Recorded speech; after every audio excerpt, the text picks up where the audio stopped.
તો આપણે અભ્યાસ કરીએ છીએ ધોરણ 11 વિષય બાયોલોજી ચેપ્ટર નંબર 5 સપુષ્પી વનસ્પતિની બાહ્યાકાર વિદ્યા. તેમાં આજનો આપણો ટોપિક છે ફળના પ્રકારો. તો છેલ્લા લેક્ચરની અંદર આપણે જોયું કે ભાઈ ફળના જે પ્રકારો છે મુખ્યત્વે કેટલા છે? 3.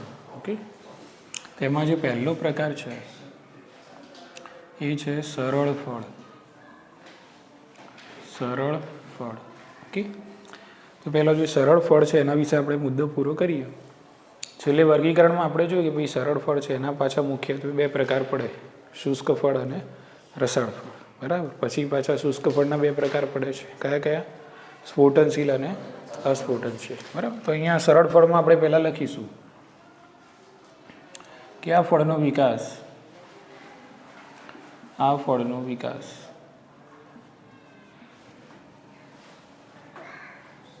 એક સ્ત્રી કેસરી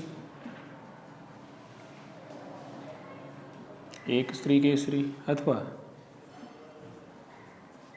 બહુ સ્ત્રી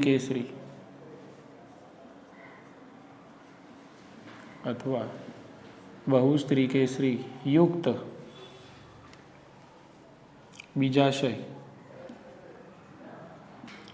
બીજાશયમાંથી થાય છે.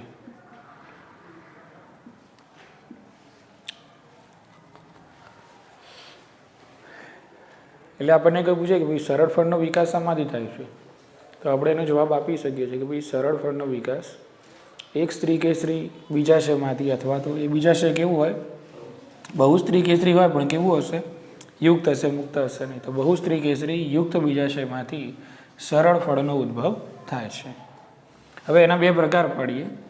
હવે એના જે 2 પ્રકાર પડવાના કયા? શુષ્ક ફળ અને રસાળ ફળ. તો તેના જે 2 પ્રકારો છે ફલાવરણની પ્રકૃતિના આધારે પડશે.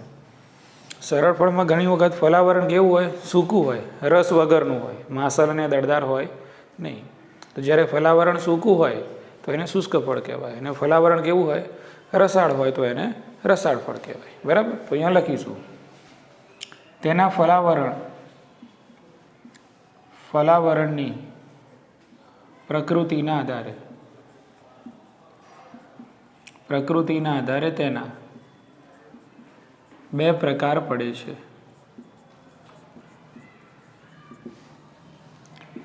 કેટલાક સરળ ફળોના ફલાવરણ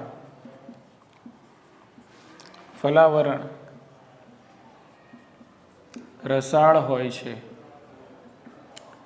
તેને રસાળ ફળ કહે છે. કેટલાક સરળ ફળોના ફલાવરણ શુષ્ક હોય છે, તેને શુષ્ક ફળ કહે છે.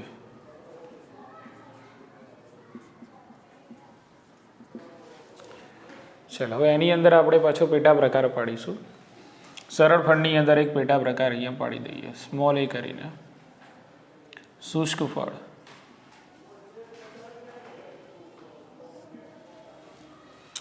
ઓકે, હવે શુષ્ક ફળ શામાંથી પેદા થાય છે? તો શુષ્ક ફળ આમ તો જોવા જઈએ તો એક પ્રકારે કેવું ફળ છે? સરળ ફળ છે. તો શુષ્ક ફળનો જે બી વિકાસ છે એ પણ શામાંથી થશે? એક સ્ત્રી કેસરી અને બહુ સ્ત્રી કેસરી યુક્ત બીજાશયમાંથી થાય. અને શુષ્ક ફળ કેમ કીધું એ પણ ઉપર ક્લિયર કર્યું આપણે કે ભાઈ શુષ્ક ફળ એટલા માટે કીધું કારણ કે એનું ફલાવરણ કેવું હોય છે? શુષ્ક હોય છે. હવે એની અંદર આપણે 2 પેટા પ્રકાર પાડવાના છે, સ્ફોટનશીલ અને અસ્ફોટનશીલ. બરાબર, ઓકે. તો શુષ્ક ફળની અંદર આપણે જે 2 પ્રકાર પાડવાનું છે એ ફલાવરણ છે એનું સ્ફોટન કઈ રીતે થાય છે? ફલાવરણના સ્ફોટનની પ્રકૃતિના આધારે આપણે શુષ્ક ફળના 2 પ્રકાર પાડીશું, સ્ફોટનશીલ અને અસ્ફોટનશીલ. જો એકદમ સીધી ભાષામાં પહેલાં સમજાવી દઉં, સ્ફોટનશીલ એટલે શું? તો સ્ફોટનશીલ એટલે સમજી લો કે વાલ અને વટાણા છે. બરાબર, તો એને આપણે ફોલીએ ને ત્યારે બીજ નીકળે ને બહાર. ઓટોમેટિક તો ના નીકળે ને, તમે એને ફોલો ત્યારે બીજ બહાર આવે, ત્યારે બીજ મુક્ત કરે. બરાબર, એટલે જે આ પ્રકારના હોય કે જેને તમે સ્ફોટન કરો અને પછી શું નીકળે? બીજ બહાર નીકળે, તો એને કહેવાય સ્ફોટનશીલ. શું કહેવાય એને? જેનું સ્ફોટન તમારે કરવું પડે એમ, કૃત્રિમ રીતે આમ ઓટોમેટિકલી સમજી લો કે વાલની જે સિંગ છે એ મૂકી હોય ને ઓટોમેટિકલી આમ પડ ફાટે ને બીજ બહાર આવે ને એવું હોય, બરાબર ને? તમારે શું કરવું પડે? એનું સ્ફોટન કરવું પડે, પછી એ શું મુક્ત કરે? બીજ મુક્ત કરે. તો એવા ફળને શું કહેવાય? સ્ફોટનશીલ ફળ, બરાબર. ને કેટલાક ફળ એવા હોય છે કે જેમાં જે ફલાવરણની દિવાલ હોય તો એ ફલાવરણની દિવાલ છે કુદરતી રીતે જ શું પામે? સ્ફોટન પામે. એનું તમારે સ્ફોટન કરવાની જરૂર પડે નહીં, અને કુદરતી રીતે જ બીજ મુક્ત થઈ જાય. એને તમારે ફોલવું પડે નહીં. તો એને કહેવાય અસ્ફોટનશીલ. બોલો, ઉતરે છે મગજમાં વાત? સ્ફોટનશીલ એટલે જેને ફોલવું પડે અને પછી દાણા બહાર આવે, પછી બીજ બહાર આવે, એને શું કહેવાય? સ્ફોટનશીલ. અને અસ્ફોટનશીલ એટલે જેને સ્ફોટન કરવાની જરૂર પડે નહીં, જેની ફલાવરણની જે દિવાલ છે એને સ્ફોટન કરવાની જરૂર પડે નહીં. ઓટોમેટિકલી કુદરતી રીતે જેનું સ્ફોટન થઈ જાય, તમારે ફોલવું પડે, અને ઓટોમેટિકલી શું? કુદરતી રીતે બીજ મુક્ત થાય. તો જેનું સ્ફોટન ના કરવું પડે અને બીજ મુક્ત થઈ જાય તો એને કહેવાય અસ્ફોટનશીલ. અને જેને સ્ફોટન કરવું પડે અને પછી બીજ મુક્ત થાય એને કહેવાય સ્ફોટનશીલ. બોલો, ખ્યાલ આવી ગયો? તો એમાં લખીશું શુષ્ક ફળમાં પ્રકાર પડી લઈએ. તેના મુખ્યત્વે બે પ્રકારો: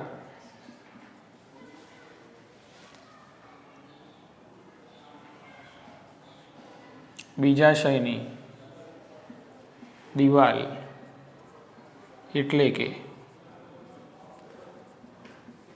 ફળ દિવાલ. બીજાશયની દિવાલ એટલે કે ફળ દિવાલ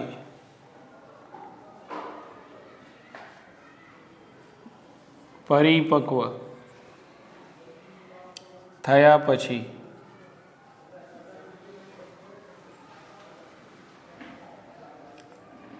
સ્ફોટન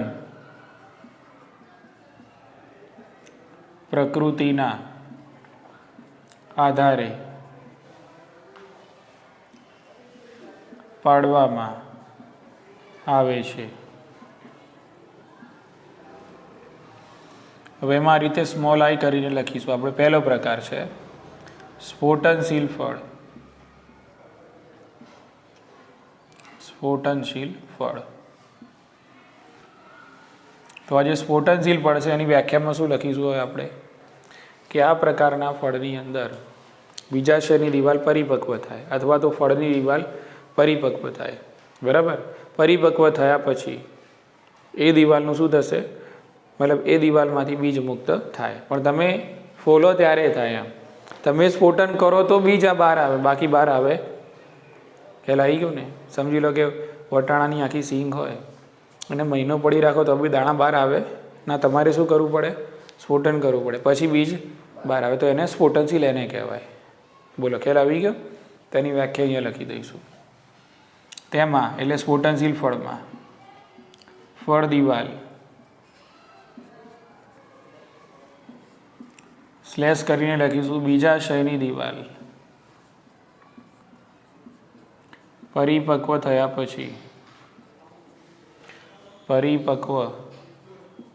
પછી સ્ફોટન કરવાના કારણે સ્ફોટન કરવાથી એમ લખજો. સ્ફોટન કરવાથી બીજ મુક્ત કરે છે તેને સ્ફોટનશીલ ફળ કહે છે.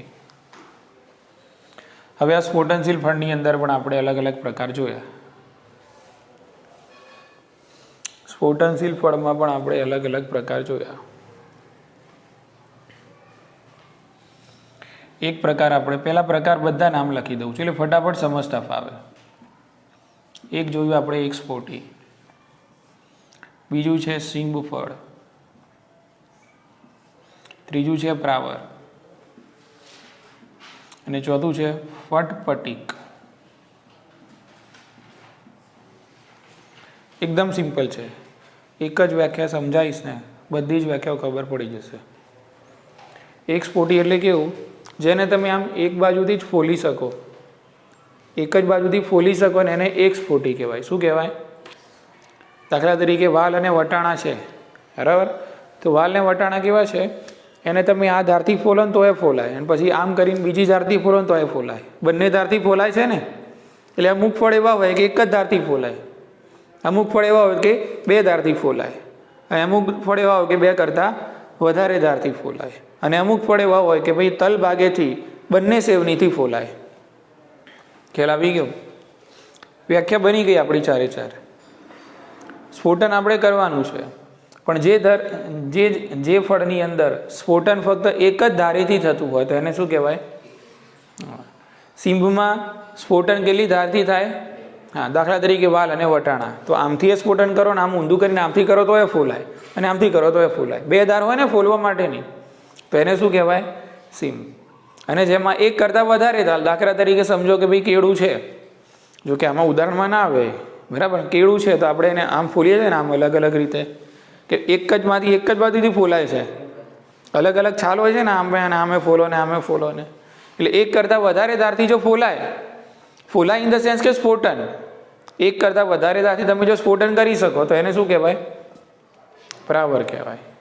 એક જ ધારથી સ્ફોટન કરો તો એક સ્ફોટી, બે ધારથી સ્ફોટન થતું હોય તો સિંભ, બે કરતાં વધારે ધારથી સ્ફોટન થાય તો પ્રાવર, બરાબર. અને તલ ભાગ્યથી ઉપરની તરફ બંને સેવનીથી થતું હોય તો એને કહેવાય ફટપટીક, બરાબર ને? એકદમ સરળ વ્યાખ્યાઓ છે અને સરળ ઉદાહરણ છે. એક સ્ફોટીની અંદર આવશે આંકડો અને બારમાસી. સિંભની અંદર તો સિંભી કુળની વનસ્પતિ એટલે કઠોળ વર્ગની વનસ્પતિ બધી આવી ગઈ, વાલ અને વટાણા.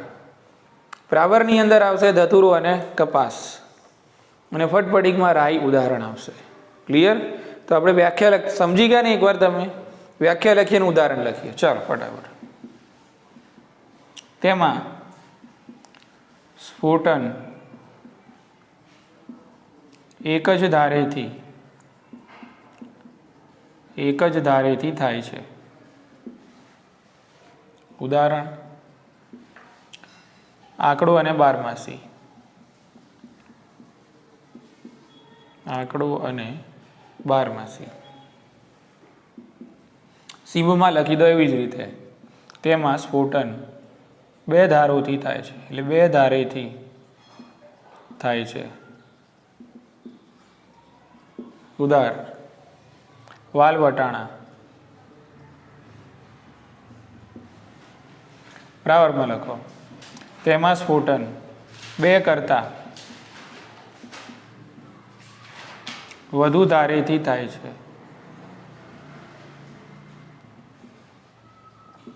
ઉદાહરણ કપાસ અને ધતુરો.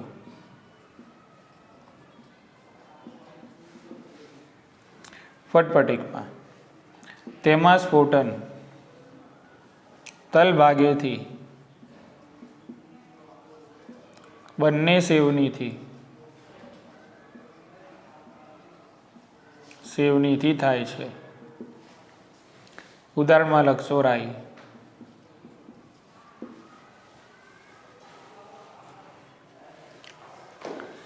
તો સ્ફોટનશીલ ફળના પ્રકારો પૂરા થયા, બરાબર. હવે આપણે જોઈએ અસ્ફોટનશીલ ફળ.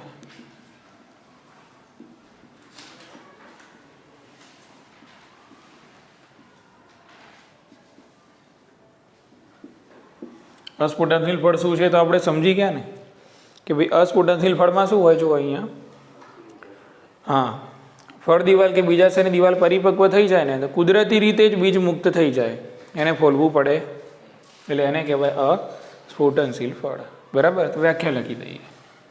તેમાં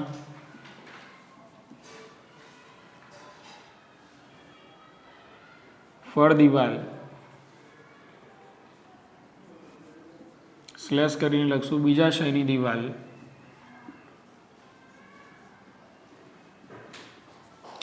પરિપક્વ થયા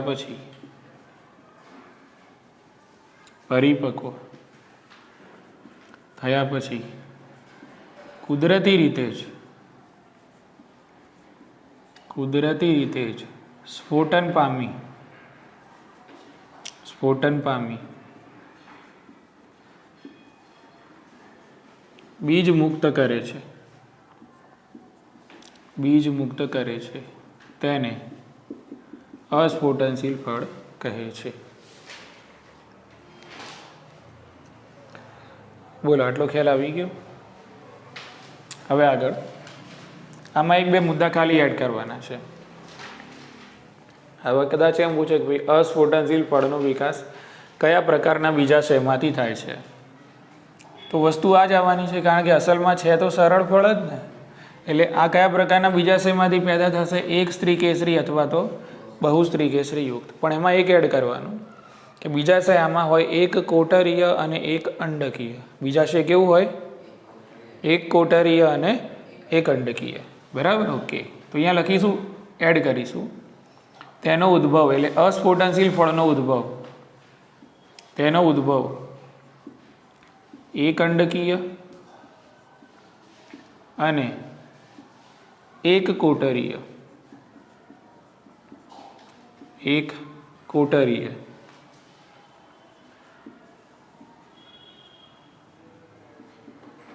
બીજાશયમાંથી થાય છે. બોલો, ખ્યાલ આવી ગયો? હવે અસ્ફોટનશીલ ફળના પણ આપણે ઘણા બધા 5 પ્રકારો પાડેલા છે. તો આના જે પ્રકારો છે શાના કારણે પડે છે? તો અસ્ફોટનશીલ ફળની અંદર જે પ્રકારો પડે છે ફલાવરણ અને બીજાવરણ, એની પ્રકૃતિના કારણે પડે છે. ફલાવરણ અને બીજાવરણ આપણે સમજીશું એટલે એકદમ આસાનીથી ખબર પડી જશે. પણ એમાં નીચે આપણે વાક્ય લખી દઈએ, તેના પ્રકારો ફલાવરણ તથા બીજાવરણ ની પ્રકૃતિ અને તેમના એકબીજા સાથેના જોડાણ દ્વારા પાડવામાં આવે છે. હવે એનો પહેલો પ્રકાર, તો પહેલો જે પ્રકાર છે એનો છે ધાન્ય ફળ. જો પહેલા જ આપણે લખ્યું, અહીંયા જેટલા બી પ્રકાર આપણે પાડવાના છે બધા પ્રકાર ફલાવરણ અને બીજાવરણ છે એની પ્રકૃતિના કારણે પડશે, અને આ બે એકબીજા સાથે કઈ રીતે જોડાયેલા છે એના આધારે પડશે. બરાબર? પણ યાદ રાખવાનું શું છે? ફલાવરણ અને બીજાવરણ. ધાન્ય ફળમાં કેવું હોય?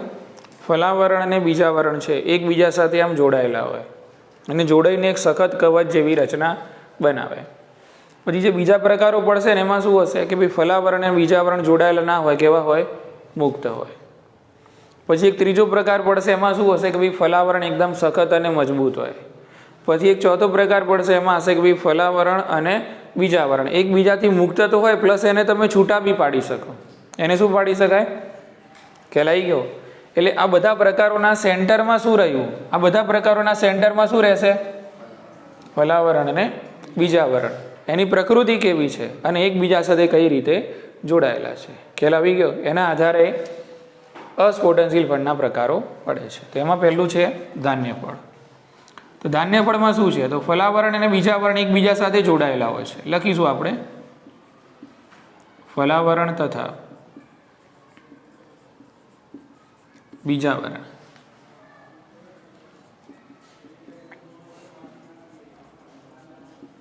એકબીજા સાથે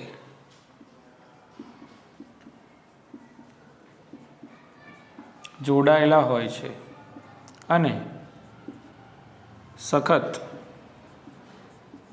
કવચ જેવી રચના બનાવે છે. જેને તુષ કહે છે. આ યાદ રાખજો ખાસ હો. તુષ અંગ્રેજીમાં કહેવાય હલ, HULL, હલ કહે છે.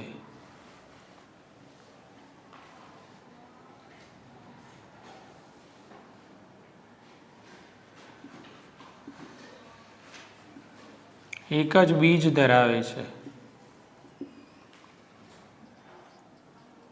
ઉદાહરણ ઘઉં અને મકાઈ.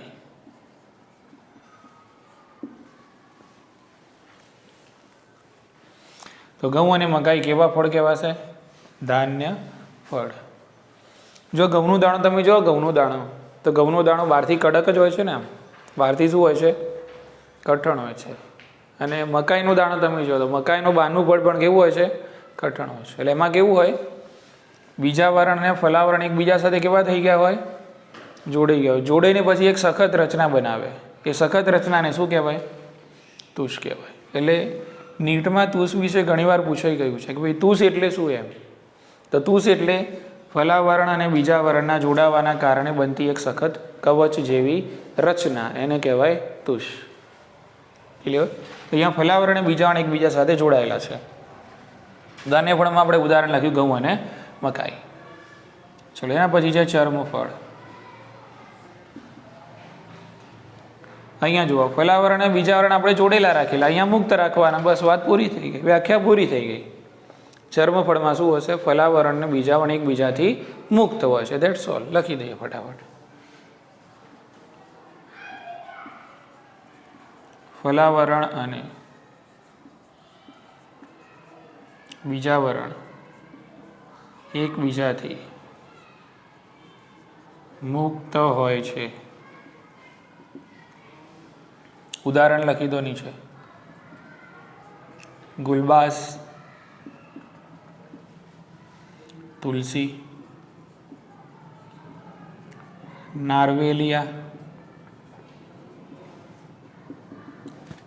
ચલો, એના પછી આવે છે કાષ્ઠફળ. જો એના નામની અંદર જ એની વ્યાખ્યા છે. કાષ્ઠ એટલે નરમ કે સખત થાય કહો? કાષ્ઠ એટલે કેવું થશે? ઓકે, તો કાષ્ઠફળમાં વ્યાખ્યામાં સિમ્પલ જ છે. કાષ્ઠફળની અંદર આ ફલાવરણ છે એ સખત અને મજબૂત બને છે. કાષ્ઠફળમાં ફલાવરણ કેવું બનશે? સખત અને મજબૂત બને છે. વ્યાખ્યા પૂરી થઈ ગઈ કોની? કાષ્ઠફળ. બરાબર? તેમાં ફલાવરણ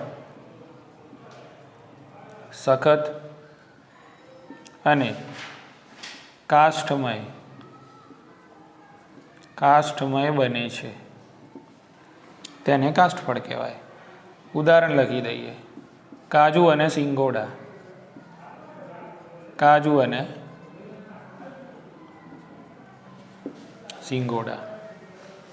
ચલો, એના પછી છે રોમ વલય ફળ. તો આમાં શું હશે? તો આમાં ફલાવરણ અને બીજાવરણ છે એ તમે એકબીજાથી એને જુદા પણ કરી શકો છો. તમે ફલાવરણ અને બીજાવરણને એકબીજાથી કેવા પાડી શકો છો? અલગ પણ પાડી શકો છો. બોલો, સમજાયું? હા કે ના? સમજાય છે? ઓકે. બીજું જુઓ, નામના અંદર બીજો મતલબ છે રોમ. રોમ એટલે આ જે ફળ હશે, ફળની ટોચે રોમમય વજ્ર જોવા મળે. શું જોવા મળે? સમજી લો કે આ ફળ છે, તેની ટોચે આ રીતે તમને રોમમય શું જોવા મળે? વજ્ર જોવા મળે. અને બીજું, આની અંદર જે ફલાવરણ ને બીજાવરણ છે એને તમે શું પાડી શકો છો? એકબીજાથી છૂટા પણ પાડી શકો છો. તો આવા ફળને શું કહેવાય? રોમવલય ફળ. ઉદાહરણ બહુ ઇન્ટરેસ્ટિંગ છે અને તમને યાદ રહી જાય એવા પણ છે. એક ઉદાહરણ છે સહદેવી. શું છે? સહદેવી. બીજું છે પરદેશી ભાંગરો. પરદેશી ભાંગરો. ઓકે, લખી લઈએ. ચલો, વર્ણન લખી લઈએ ફટાફટ. તેમાં ફલાવરણ અને બીજાવરણ એકબીજાથી છૂટા પાડી શકાય. છૂટા પાડી શકાય તેવા હોય છે તથા ફળની ટોચે રોમમય વજ્ર જેવી રચના જોવા મળે છે, તેને રોમવલય ફળ કહે છે. ઉદાહરણ લખશું સહદેવી અને બીજું ઉદાહરણ લખશું પરદેશી ભાંગરો. પરદેશી ભાંગરો. ચલો, એના પછી છે છેલ્લો પ્રકાર, અસ્ફુટનશીલનો છેલ્લો પ્રકાર, સપક્ષ્મ. તો સપક્ષ્મમાં એક થોડુંક અલગ છે કે આની અંદર જે પુષ્પાસન છે પક્ષમાં જેવું ચપટું બને છે. પુષ્પાસન કેવું બનશે? પક્ષમાં જેવું ચપટું બને છે. આના પણ ઉદાહરણ ઇન્ટરેસ્ટિંગ છે, તમને યાદ રહી જશે. સપક્ષમાંની વ્યાખ્યામાં લખીશું. તેમાં પુષ્પાસન પક્ષમાં જેવું ચપટું બને છે.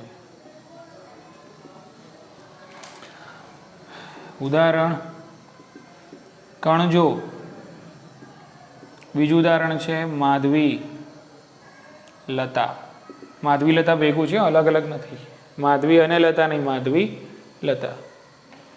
પેલું હતું ને આગળ મધુમાલતી હતું ને, જામફળ અને મધુમાલતી, એની બેન માધવી લતા.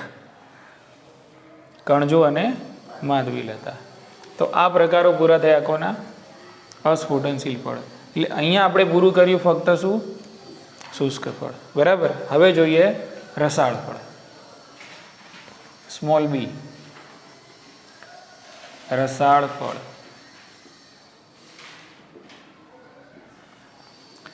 હવે ઓબ્વિયસ રસાળ ફળ કોને કહે છે? વ્યાખ્યા ઓલરેડી આપણે લખી દીધી છે, અહીંયા ફરીથી નહીં લખીએ.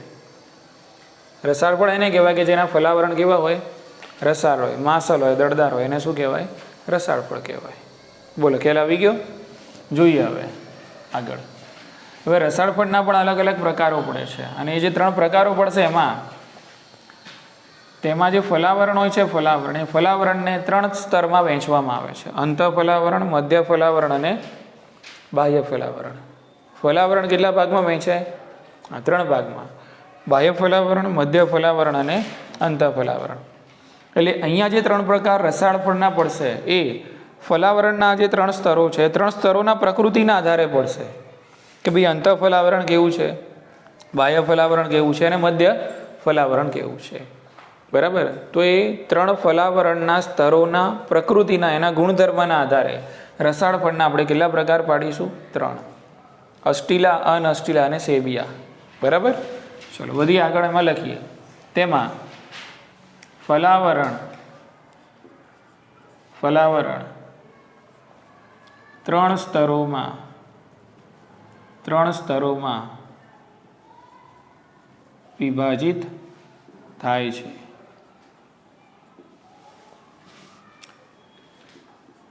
તે 3 સ્તરોની પ્રકૃતિના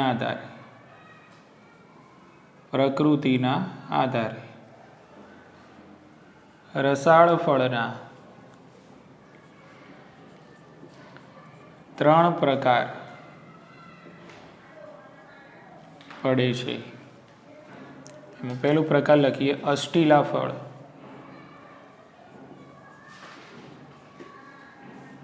અષ્ટિલા ફળ એટલે શું? એકદમ સરળ વસ્તુ છે, ધ્યાન રાખજો. અષ્ટિલા ફળમાં શું થાય? પહેલાં ઉદાહરણ લખી દઉં એટલે તમને ખ્યાલ આવી જાય. અષ્ટિલા ફળની અંદર એક ઉદાહરણ છે કેરી. આપણી બુકમાં આનો ઉલ્લેખ થયેલો છે. બીજું ઉદાહરણ છે નાળિયેર.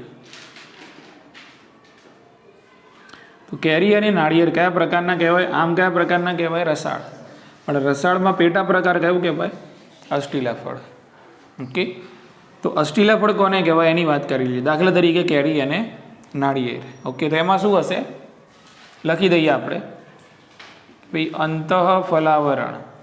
સમજાય એ રીતે શોર્ટમાં લખીશું. બરાબર. અંતઃ ફલાવરણ કેવું હોય છે? તો અંતઃ ફલાવરણ છે એ સખત હોય છે. મધ્ય ફલાવરણ કેવું? મધ્ય ફલાવરણ હોય છે માસલ. બાહ્ય ફલાવરણ કેવું? તો બાહ્ય ફલાવરણ હોય છે પાતળું અને ત્વચીય.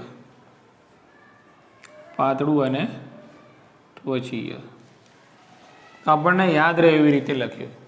આને શું કહેવાય? અષ્ટિલા ફળ. તેમ છતાં આ જે નાળિયેર છે, નાળિયેરનું તમે મધ્ય ફલાવરણ જોશો તો તમને જોવા મળશે તંતુમય કે રેસામય. આવો આપણી બુકની અંદર નાળિયેરના મધ્ય ફલાવરણ માટે ઉલ્લેખ થયેલો છે કે નાળિયેરનું મધ્ય ફલાવરણ કેવું છે. તો નાળિયેરનું જે મધ્ય ફલાવરણ છે, બરાબર, તો અહીંયા અલગથી મુદ્દો પાડીને હું લખું છું કારણ કે અગત્યનું છે એટલા માટે. નાળિયેરનું મધ્ય ફલાવરણ રેસામય કે તંતુમય છે. ખાસ યાદ રાખવાનું છે નાળિયેર માટે. આટલું અષ્ટીલા ફળમાં યાદ રાખવાનું. અષ્ટીલા ફળમાં બે ઉદાહરણ, કેરી અને નાળિયેર. બાહ્ય ફલાવરણ કેવું? પાતળું અને ત્વચીય. મધ્ય કેવું? માસલ. અંત ફલાવરણ કેવું? સખત. અને નાળિયેરનું જે મધ્ય ફલાવરણ છે એ રેસામય અને તંતુમય હોય છે. ક્લિયર? ચલો બીજો પ્રકાર લખી લઈએ અહીંયા, અનઅષ્ટીલા ફળ.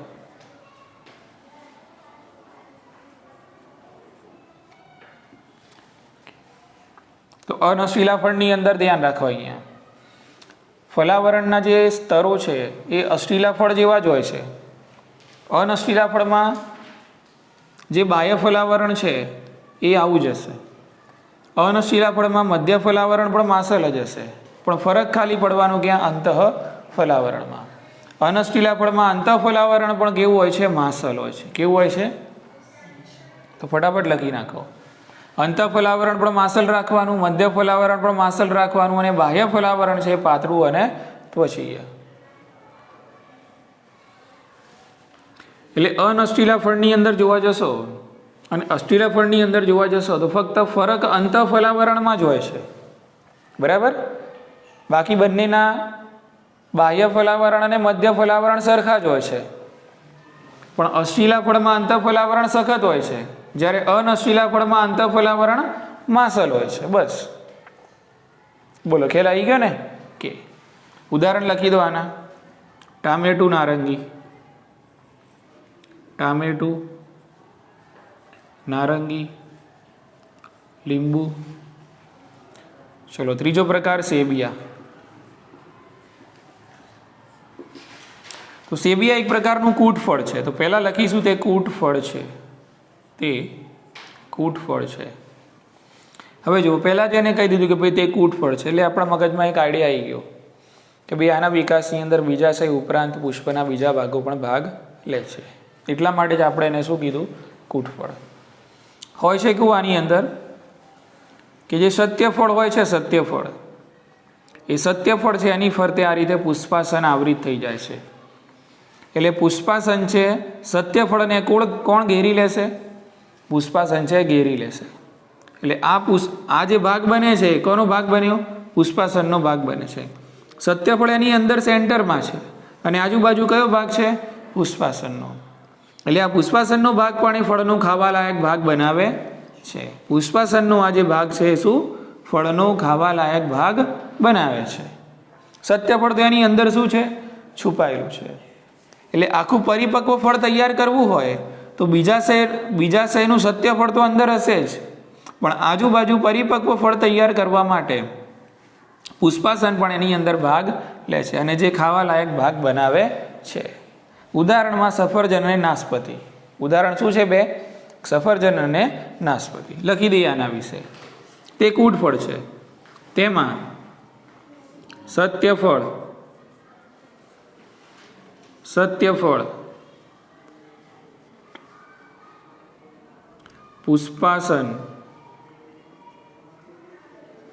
પુષ્પાસનના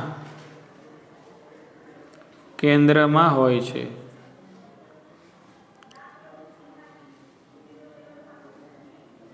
અને તેનાથી આવૃત હોય છે. જે ફળનો ખાવા લાયક ભાગ બનાવે છે. ઉદાહરણ લખી દઈશું આપણે અહીંયા. સફરજન અને નાશપતિ. એટલે અહીંયા ફક્ત આ એક પ્રકાર પૂરો થયો. કયો? સરળ ફળ. બીજા બધા પ્રકારો આટલા બધા લાંબા છે નહીં. બરાબર? ઓકે. તો હવે સરળ ફળ પછી બીજો જે મુખ્ય પ્રકાર છે આટલામાં પૂરો થઈ જશે. બરાબર? ઓકે. તો એ ફળનો પ્રકાર છે જેને આપણે કહીએ છીએ સમૂહ ફળ. જો સિમ્પલ સમજાવી દઉં તમને, સમૂહ ફળ એટલે શું? જો નામ સમૂહ ફળ છે, બરાબર કે સીતાફળ આપણે બધાએ જોયેલું છે ને. સીતાફળમાં પાછા અલગ અલગ નાના નાના દાણા હોય છે ને, એ આપણે ચૂની ચૂનીને ખાઈએ છીએ, બરાબર. તો એ નાનું નાનું જે એક નંગ નીકાળીને તમે ખાવશો ને, એને ફળિકા કહેવાય. શું કહેવાય? જે રીતે પર્ણની પર્ણિકાઓ હોય ને પુષ્પની, બરાબર છે, એ રીતે. તો એ જ રીતે અહીંયા ફળની ફળિકાઓ હોય. શું હોય? અને ફળિકાઓ ભેગી થઈને આખું એક ફળ બનાવે છે. એક એક દાણો ભેગો થાય છે ને, અને પછી આખું શું બને છે? એક સીતાફળ બને છે. બોલો, સમજાયું કે નહીં? એટલે ફળિકાઓ ભેગી થઈને જ્યાં ફળ બનાવે એને કહેવાય સમૂહ ફળ. સમજાયું કે નહીં? પણ અહીંયા ફરક એટલો, જુઓ ફરક શું છે અહીંયા. આ ફળનો વિકાસ એક સ્ત્રી કેસરી અથવા બહુ સ્ત્રી કેસરી યુક્ત બીજાશયમાંથી થાય છે. અહીંયા ખાલી બદલાઈ જશે. આ ફળનો વિકાસ બહુ સ્ત્રી કેસરી યુક્ત નહીં પણ મુક્ત બીજાશયમાંથી થાય છે. બસ આટલો ફરક. એટલે બધા સ્ત્રી કેસરો કેવા હશે? અલગ અલગ હશે. અને બધા સ્ત્રી કેસરોની ફળિકા બનશે. બધા સ્ત્રી કેસરો ફળિકા તરીકે વર્તશે, અને ફળિકાઓ ભેગી થઈને પછી આખું એક શું બનાવશે? સમૂહ ફળ બનાવે છે. સમજાયું? હા કે ના? બરાબર. તો લખીએ સમૂહ ફળમાં તેનો ઉદ્ભવ, એમ લખો. તેનો ઉદ્ભવ બહુ સ્ત્રી કેસરી મુક્ત, યુક્ત ના લખતા, મુક્ત બીજાશયમાંથી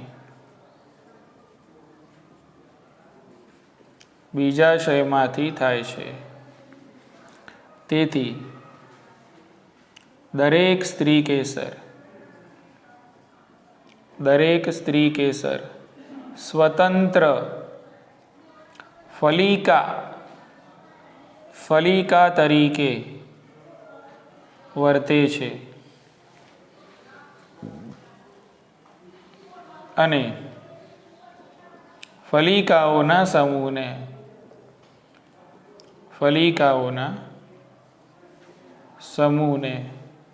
સમૂહ ફળ કહે છે.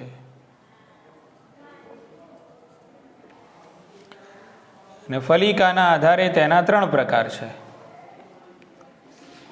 ફલિકાના આધારે તેના 3 પ્રકાર છે, જે આપણે કાલે લખેલા. એક અહીંયા પણ આવશે અષ્ટિલા, બીજું આવશે અનષ્ટિલા. સીધા ઉદાહરણ જ લખવાના છે, બરાબર, વર્ણન નથી. ત્રીજું છે એક્સપોટી. અષ્ટિલામાં ઉદાહરણ લખો રાસ્પબેરી, એટલે રાસબેરી આપણે જે કહીએ છીએ સાદી ભાષામાં, એ રાસબેરી, સ્ટ્રોબેરી બી લખાય હો. અનષ્ટિલામાં સીતાફળ, એક્સપોટીમાં આંકડો, રાસબેરીમાં, સ્ટ્રોબેરીમાં તમે જુઓ છો ને નાના નાના દાણા હોય છે ને, ખ્યાલ આવી ગયો ને? તો એ નાના નાના દાણા શું હોય છે? ફળિકા કહેવાય. શું કહેવાય એને? સીતાફળમાં બી એક આપણે જે પોઈન્ટ તોડીએ એને ફળિકા કહેવાય. અને ફળિકાઓ ભેગેથી આખું ફળ બનાવે છે, એટલે એને શું કહેવાય? સમૂહ ફળ. બોલો, સમજાયું કે નહીં? તો સમૂહ ફળ એટલે તેનો ઉદ્ભવ બહુ સ્ત્રી કેસરી મુક્ત બીજાશયમાંથી થાય. એટલે બધા સ્ત્રી કેસરો કેવા હોય? સેપરેટ. બધા સ્ત્રી કેસરો સેપરેટ હોય. એટલે બધા સ્ત્રી કેસરો સ્વતંત્ર ફલિકા તરીકે વર્તે, અને ફલિકાઓ ભેગી થઈને શું બનાવે? એક ફળનું નિર્માણ કરે. અને ફલિકાના આધારે 3 પ્રકાર: અષ્ટિલા, અનષ્ટિલા અને એક્સપોટી. અષ્ટિલામાં રાસ્પબેરી, સ્ટ્રોબેરી પણ લખાય. અનષ્ટિલામાં સીતાફળ, અને પછી એક્સપોટીમાં આંકડો. બરાબર. તો અહીંયા પૂરું થઈ ગયું કયું? સમૂહ ફળ. હવે છેલ્લું પૂરું કરી નાખીએ ફટાફટ આપણે, જેનું નામ છે સંયુક્ત ફળ. બરાબર, વાર નહીં થાય.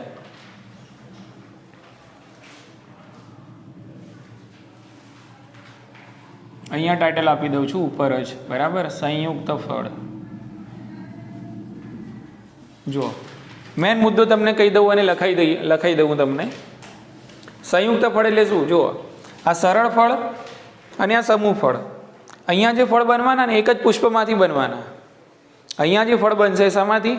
એક જ પુષ્પમાંથી બનશે. પણ અહીંયા સંયુક્ત ફળ એટલા માટે કીધું, સમજી લો કે આ પુષ્પ વિન્યાસ છે. આની ઉપર એક નહીં પણ ઘણા બધા પુષ્પો છે. આ રીતે એક નહીં પણ આની ઉપર શું છે? ઘણા બધા પુષ્પો છે. તો અહીંયા શું થશે? સંયુક્ત ફળમાં દરેક પુષ્પમાંથી એક ફળ નહીં બને. જ્યારે સરળ ફળ અને સમૂહ ફળમાં કેવું થાય? દરેક પુષ્પમાંથી એક ફળ બને. જ્યારે અહીંયા શું થશે, પુષ્પ વિન્યાસના જે બધા પુષ્પો છે ને એ પુષ્પ વિન્યાસના બધા જ પુષ્પો ભેગા થઈને પછી એક આખું ફળ બનાવે. દરેક પુષ્પમાંથી એક એક અલગ અલગ ફળ ના બને. અહીંયા પુષ્પ વિન્યાસના જેટલા પુષ્પો હોય ને એ બધા પુષ્પો ભેગા થઈને આખું શું બનાવે, સિંગલ ફળ, એક જ ફળ બનાવે. એટલા માટે એને કહેવાય સંયુક્ત ફળ. ખ્યાલ આવી ગયો? ઓકે. એટલે અહીંયા વ્યાખ્યામાં લખી દઈએ પહેલા, બરાબર. તેમાં પુષ્પ વિન્યાસના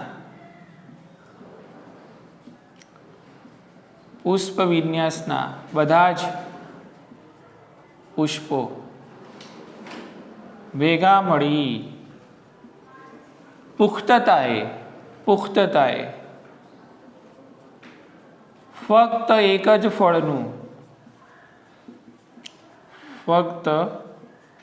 ફળનું નિર્માણ કરે છે.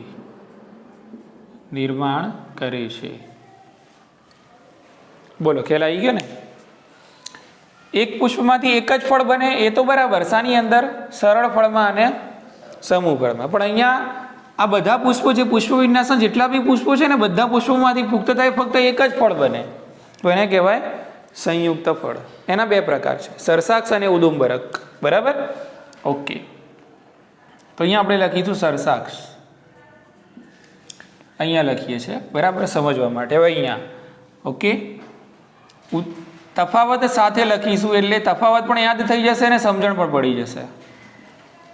સરસાક્ષ અને ઉદુંબરક. તો સરસાક્ષ અને ઉદુંબરક કોના બે પ્રકારો છે? તો સંયુક્ત ફળના બે પ્રકારો છે. તો પહેલો મુદ્દો સરસાક્ષ ફળ એટલે શું? તો પહેલા એનું ઉદાહરણ જ કહી દઉં હું તમને, એટલે પહેલા સમજમાં આવતી જાય વસ્તુ. અનાનસ. અને ઉદુંબરકની અંદર ઉદાહરણ છે અંજીર કે વડનું ફળ.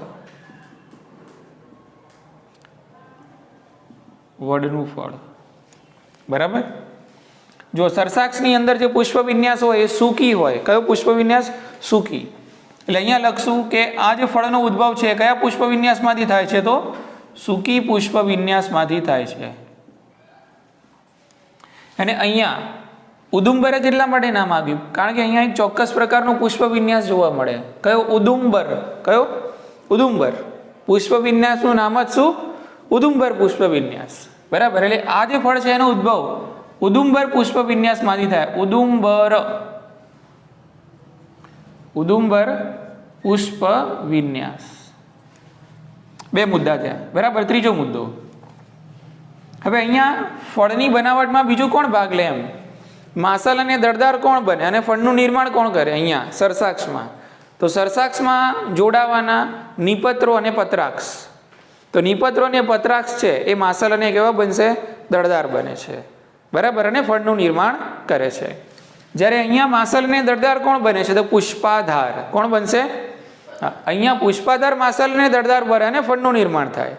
અને અહીંયા નિપત્રો અને પત્રાક્ષ માસલ અને દળદાર બને અને ફળનું નિર્માણ થાય. તો આ એક તફાવત બી લખી દઈએ અહીંયા. તેમાં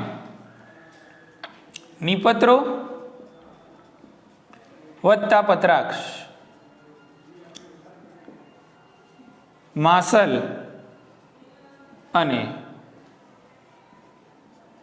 દળદાર બને છે. અહીંયા લખશું આપણે તેમાં પુષ્પાધાર માસલ અને દળદાર બને છે. બાકીના મુદ્દા હું તમને કહી દઉં છું ફટાફટ. બરાબર. પછી તમે વિડીયો જોઈને લખી નાખજો. બરાબર. એટલે ફટાફટ જઈશું. આની અંદર શું હોય? પુષ્પો સામાન્ય રીતે વંધ્ય હોય. કેવા હોય? જ્યારે આની અંદર પુષ્પો સામાન્ય રીતે એકલિંગી પેદા થશે. કેવા પેદા થશે? એકલિંગી. આની અંદર બીજ ક્યારેક જ જોવા મળે, જ્યારે આની અંદર બીજ સામાન્ય રીતે આપણને જોવા મળે છે. બે મુદ્દા બાકી છે ખાલી. આમાં શું હશે? પુષ્પો વંધ્ય. આની અંદર પુષ્પો એકલિંગી જોવા મળે છે. આની અંદર બીજ ક્યારેક જ પેદા થાય, જ્યારે આની અંદર બીજ સામાન્ય રીતે આપણને અસંખ્ય મતલબ ઘણી સંખ્યામાં જોવા મળે છે. એટલે આ બે મુદ્દા પૂરા થઈ ગયા. કેવું? સરસાક્ષ અને ઉદુંબરક. ક્લિયર? તો અહીંયા આપણે પૂરા કર્યા છે ફળના પ્રકારો. ક્લિયર? કે એટલે ફળ પૂરું થયું. હવે આપણે નેક્સ્ટ ટાઈમ જોવાનું બીજ વિશે. ક્લિયર? ચાલો.